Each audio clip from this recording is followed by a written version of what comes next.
Selamat pagi teman-teman dan ibu bapak dosen. Saya Sintalisa Hartunanda dengan NRP 130119023 akan mempresentasikan tentang Volvo dan Cina. Tetapi saya tidak sendirian untuk presentasi ini, ada rekan saya yang bernama Desi.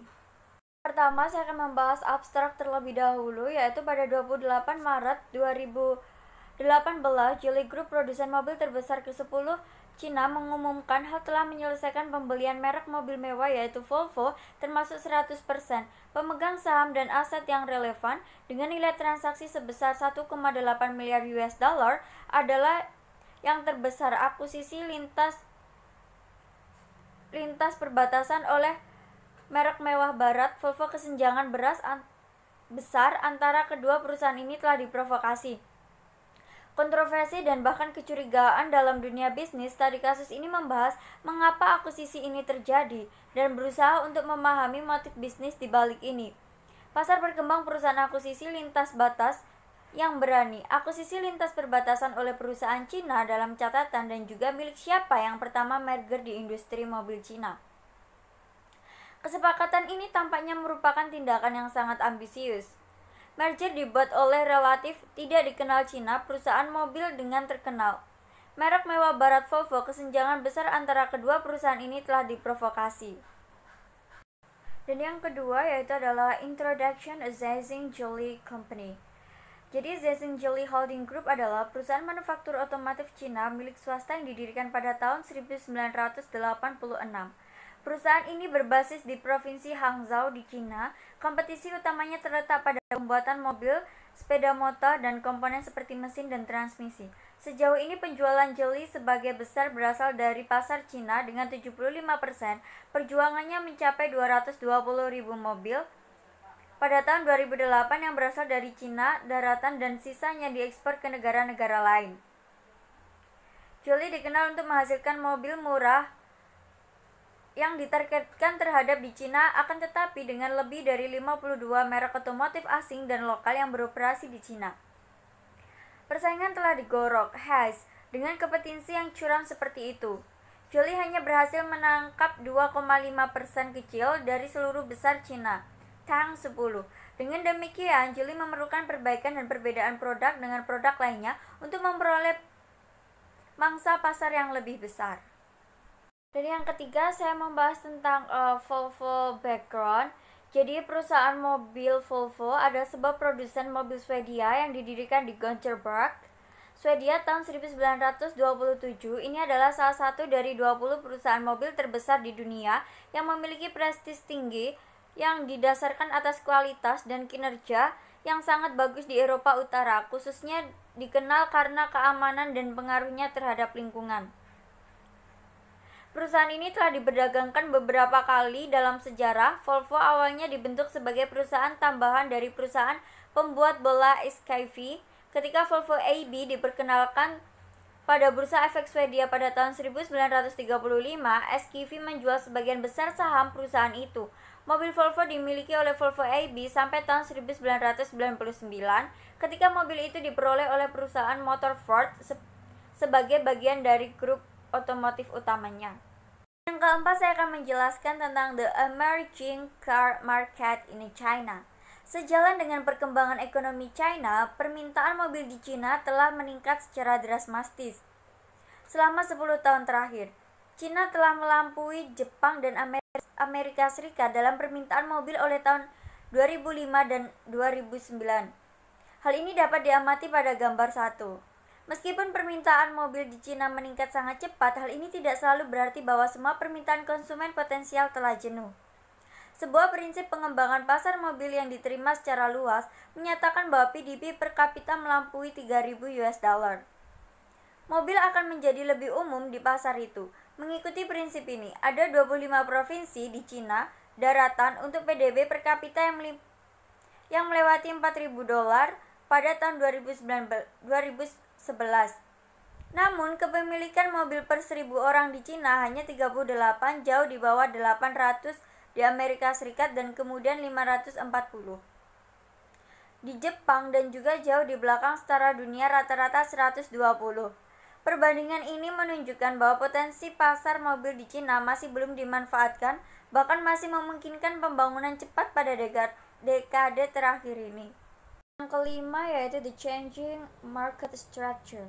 Struktur konsumsi di pasar mobil Cina telah berubah pada saat yang sama. Dengan meningkatnya kemakmuran, permintaan akan mobil mewah telah meningkat pesat di Cina. Hal ini dapat diamati dari perbandingan kenaikan penjualan antara dunia dan Cina. Di atas meja Li, ketiga merek mewah utama menunjukkan peningkatan penjualan yang lebih besar di Cina.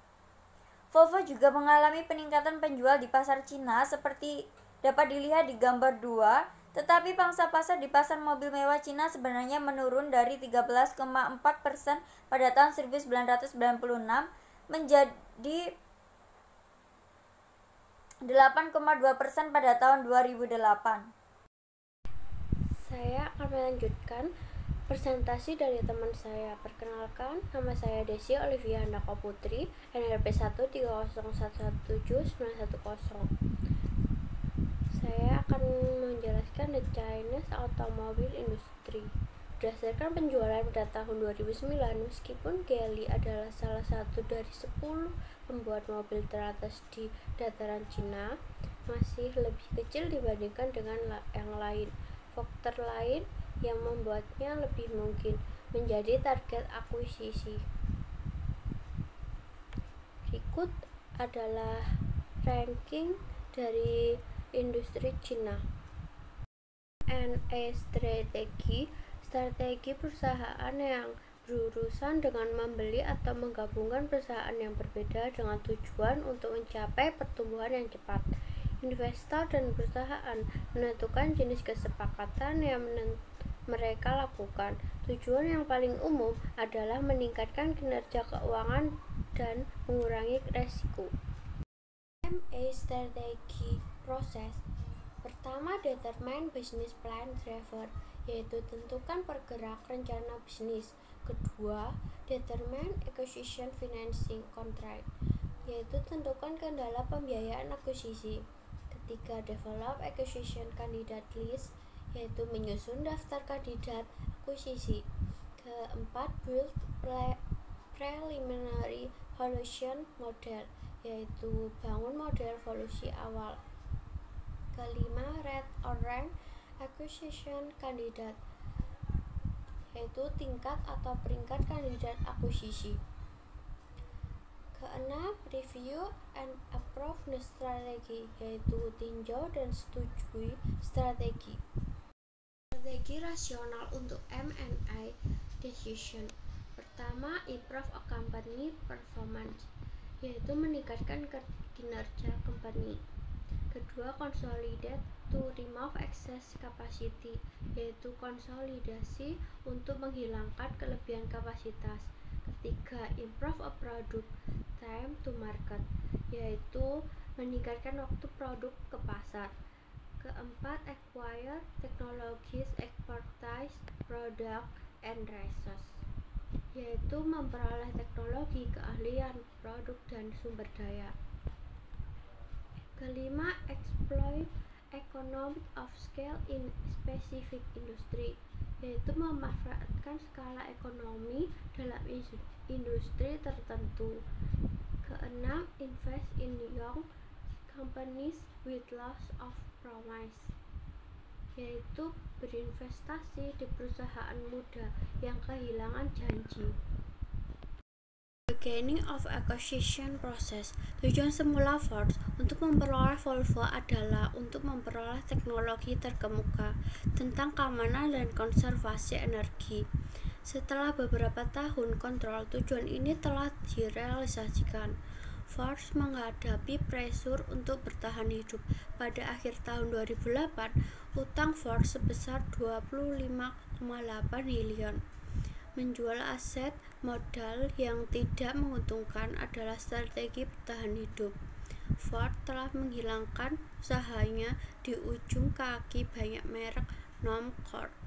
Untuk mengubah signation, Ford CEO Alan Mulally meluncurkan satu strategi Ford, yaitu dan memutuskan untuk menjual sejumlah merek premium.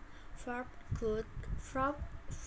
Group mengumumkan bahwa mobil itu berniat menjual salah satu merek Volvo premium yang dijual seharga $60 miliar. Ini dengan cepat menjadi berita besar di industri mobil. Development. Ford menjual berita Volvo tentang potensi penjual Volvo memicu kepentingan pembuat mobil lainnya. Dampak krisis ekonomi. Meskipun raksasa otomotif global ini melihat keuntungan nyata dalam Volvo beroperasi, keputusan yang sulit karena kurangnya kemampuan mengoperasi merek internasional. Perubahan yang mungkin akan mereka hadapi setelah penggabungan itu membuat keputusan yang sulit. Negosiasi dengan Geely memulai negosiasi formal dengan Ford pada tahun 2008 sebelum pesaing lainnya. Geely's strategy before acquiring Volvo. Pertama, sebagai perusahaan yang relatif baru, Geely bukanlah seorang otomotif manufaktur di luar Tiongkok. Sementara Geely mengekspor mobilnya ke negara-negara lain. Seperti kebanyakan merek Cina, Geely menghadapi tantangan sulit memenuhi peraturan keselamatan dan emisi yang ditetapkan di pasar maju. Ada stereotip umum mobil Cina yang terang-terangan kopi mobil asing. Dengan antusias mengatasi rintangan ini, Geely mulai mencari akuisisi di luar negeri untuk mempercepat proses pengembangan